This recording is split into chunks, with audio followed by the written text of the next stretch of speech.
Les esprits maléfiques qui ont été invoqués lors de sa création s'attacheront à la personne qui l'a anéanti, lui apportant malheur, peur et peut-être même la mort.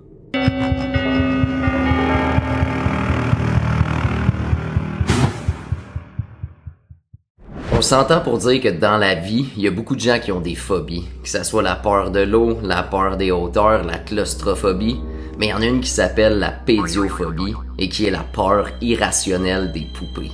Dans le paranormal, il y a une croyance qui dit que les poupées seraient un vaisseau pour les âmes errantes. Pour ma part, j'ai pas vraiment cette peur-là, mais je peux comprendre les gens. C'est des petites créatures humanoïdes, mais sans vie. Fait que dans cet épisode-là, on va plonger dans l'univers des poupées hantées. Mais pas les poupées que vous connaissez le plus, là, comme Annabelle, Robert the Doll. On va aller explorer des poupées un peu moins connues, mais tout aussi terrifiantes.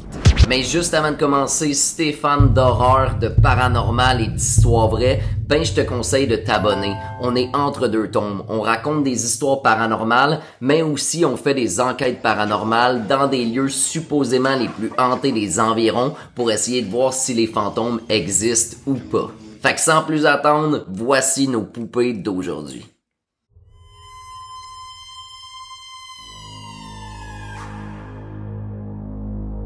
Ayant la taille d'un enfant, faite de bois, avec un sourire inquiétant puis un nez tordu, il est difficile de pas éprouver des sentiments de malaise en compagnie de la poupée Letta.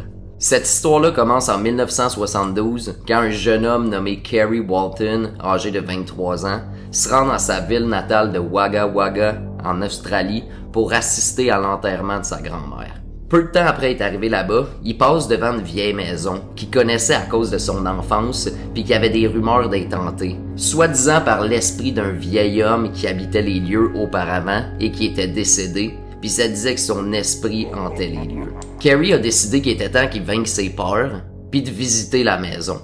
En plus, il avait vraiment une grosse passion pour les bouteilles de verre, puis il se disait que dans un vieux établissement de même, il allait peut-être faire des trouvailles super cool pour sa collection.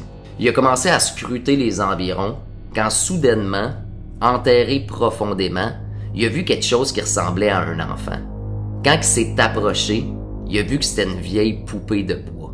C'était seulement une vieille poupée, mais selon Kerry, son regard semblait l'observer puis scruter ses mouvements. Bien qu'il avait vraiment peur de Letta, il a décidé de la ramener avec lui. Vraiment intrigué par la poupée, il a décidé de l'amener chez un antiquaire. L'antiquaire lui a dit que la poupée avait été construite il y a environ 200 ans, puis qu'elle était faite de vrais cheveux humains, puis que sous son cuir chevelu, il y avait quelque chose qui semblait être un cerveau. Kerry sentait vraiment qu'il y avait quelque chose de bizarre avec cette poupée-là. Les chiens aboyaient en la voyant. Il y avait des gens qui étaient extrêmement tristes en sa présence, même qu'il y en avait qui pleuraient, puis même que certains affirment que la poupée changeait de position lorsqu'on la quittait du regard. Suite à ces événements-là, Kerry a décidé d'amener la poupée à des médiums. Les médiums ont conclu que la poupée avait été faite à l'effigie d'un jeune garçon de 6 ans qui était mort de noyade, puis que le fabricant, son père, l'aurait faite pour qu'elle ressemble à son garçon avec quelques traits exagérés. De plus, les médiums étaient convaincus que l'âme du jeune garçon habitait maintenant la poupée. Kerry a vraiment été effrayé par cette annonce-là, fait qu'il a décidé de s'en débarrasser.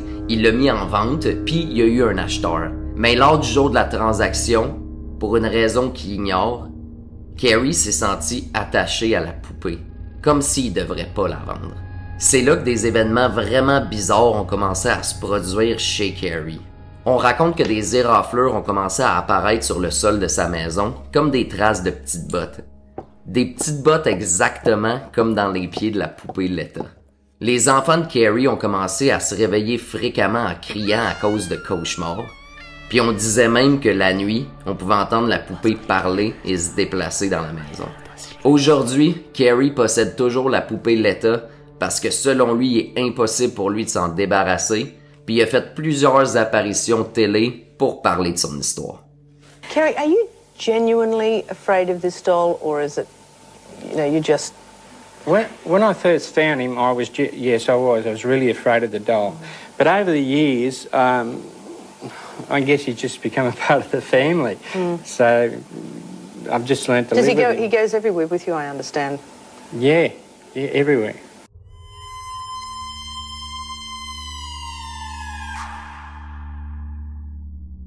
Tout commence en 1991, lorsqu'une femme nommée Lisa, qui habite à Quesnel en Colombie-Britannique, hérite de certains biens de sa grand-mère décédée, dont une vieille poupée. Elle a le visage en céramique, toute craquée, elle a une robe de dentelle puis un corps de chiffon. Elle savait pas trop quoi faire avec la poupée, fait qu'elle a décidé de juste l'entreposer dans le sous-sol dans une boîte.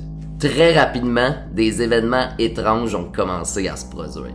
La nuit, Lisa était souvent réveillée par des pleurs d'enfants. Lorsqu'elle allait explorer sa maison, elle trouvait aucune source du bruit, sauf qu'elle trouvait souvent Mandy par terre sans personne autour.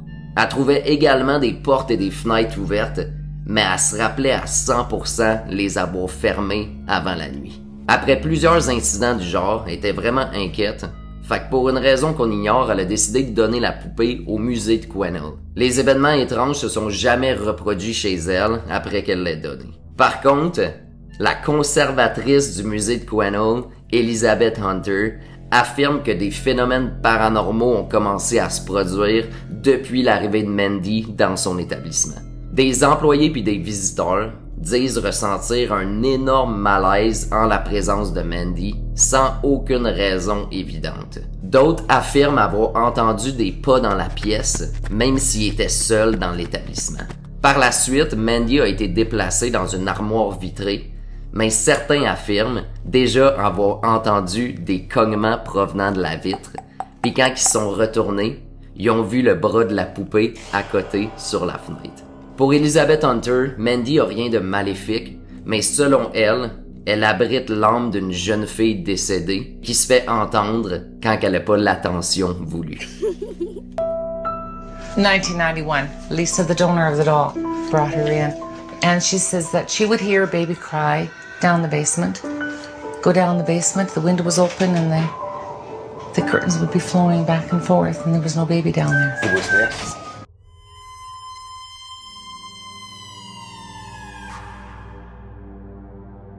La Shadow Doll est l'un des items les plus hantés se retrouvant au musée de l'occulte du célèbre duo d'enquêteurs paranormaux composé de Ed Warren, démonologue, et de sa femme médium Lauren. C'est des enquêteurs paranormaux vraiment connus, en fait on pourrait dire que c'est comme les pionniers, qui ont enquêté des cas comme Annabelle, Conjuring, Amityville, qui ont inspiré les films que vous voyez maintenant. Selon la rumeur, la Shadow Doll aurait été créée lors de rituels occultes et de magie noire, puis serait composée entre autres de cheveux et d'ossements humains. Cette poupée meurtrière serait une genre de Freddy Krueger qui entrait les rêves de ses victimes, ou en fait on devrait dire les cauchemars. Selon l'histoire, il y a plusieurs décennies de ça, des collectionneurs se l'auraient procuré chez un antiquaire, sans vraiment se douter qu'il venait de se procurer un outil démoniaque. Ce soir-là, le couple aurait fait beaucoup de cauchemars en lien avec la poupée, puis il se serait même réveillé avec des ecchymoses et des marques de griffes sur les bras et les jambes.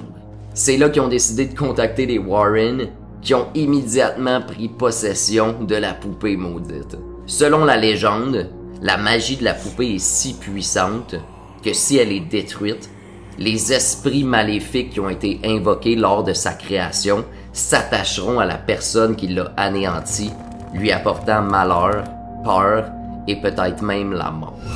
Tout comme la poupée Annabelle, figurant aussi au musée des Warren, la Shadow Doll est conservée dans une boîte vitrée et il y a un prêtre qui vient la bénir à chaque semaine. You see, you must be very careful with a doll like this. You do never destroy it. If you destroy it, you could have things occur to you that would be horrible. Because the spirits that are within the doll then are freed. And where do they go? To the one that destroyed their home. Fait que that's it guys, c'est ce qui m'a fait l'épisode, j'espère que vous avez aimé.